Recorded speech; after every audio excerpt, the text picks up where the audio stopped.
Hello तो student, आज मैं आप लोगों को बता रहा हूँ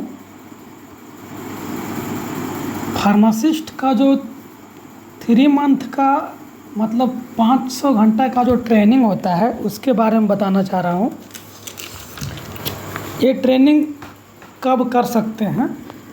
तो आप यदि फाइनल ईयर का एग्ज़ाम दे दिए हैं, रिजल्ट नहीं आया है, फिर भी आप इस ट्रेनिंग को कर सकते हैं। ठीक है, आपको करना कुछ नहीं है।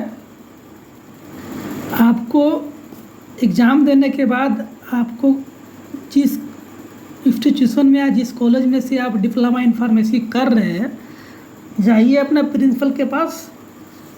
ऐसा एक फॉर्मेट आपको कॉलेज से मिल जाएगा और फॉर्मेट को सारे भर करके, ठीक है, लिखा दे practical training contract form for pharmacist.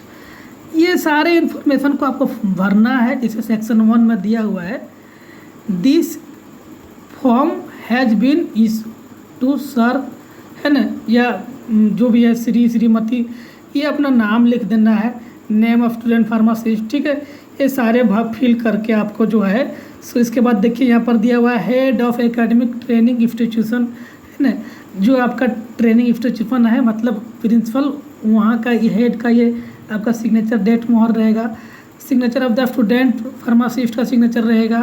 ठीक है, और आपका फिर जहाँ से आप ट्रेनिंग करोगे, तो ट्रेनिंग करने के लिए आपको गवर्नमेंट हॉस्पिटल होना चाहिए, गवर्नमेंट हॉस्पिटल होना चाहिए। ठीक है, गवर्नमेंट हॉस्पिटल होना चाहिए और वहाँ पर जैसे सदर हो गया, ठीक है, या फिर मेडिकल कॉलेज हो गया, तो वहाँ से आपका अच्छा ट्रेनिंग हो जाएगा। और इसको फिल करके 3 महीने का जब ट्रेनिंग आपका हो जाएगा तो ये कंप्लीट फिल करके इसका 3 कॉपी आपको करना है। ठीक है, इसका 3 कॉपी कर करके 1 कॉपी आपका जो है सो आपका जहाँ से आप ट्रेनिंग करोगे वहाँ पर रह जाएगा और 1 कॉपी आपके पास मिल जाएगा और 1 कॉपी आपका इंस्टीट्यूशन में रहेगा, कभी किसी प्रकार से वेरीफाई के लिए। तो ये आपका ट्रेनिंग के बारे में हम बता रहे हैं। अब आपको करना क्या है, ट्रेनिंग कर लिए। ट्रेनिंग करने के बाद आपको अब तो कर दिया है कि आप जो है सो एग्जिट एग्ज़ाम देना पड़ेगा, तो उसका भी कोई विशेष नोटिफिकेशन नहीं है। बोला था कि दिसंबर में होगा, जनवरी में होगा। तो यदि एग्जिट कर देगा तो ट्रेनिंग करने के बाद भी आपको एग्जिट देना पड़ेगा। और यदि एग्जिट का कोई नया नोटिफिकेशन आता है कि नहीं देना है तो अलग बात है। और इस प्रकार से आप अपना ट्रेनिंग करके रजिस्टर फार्मासिस्ट बन सकते हैं।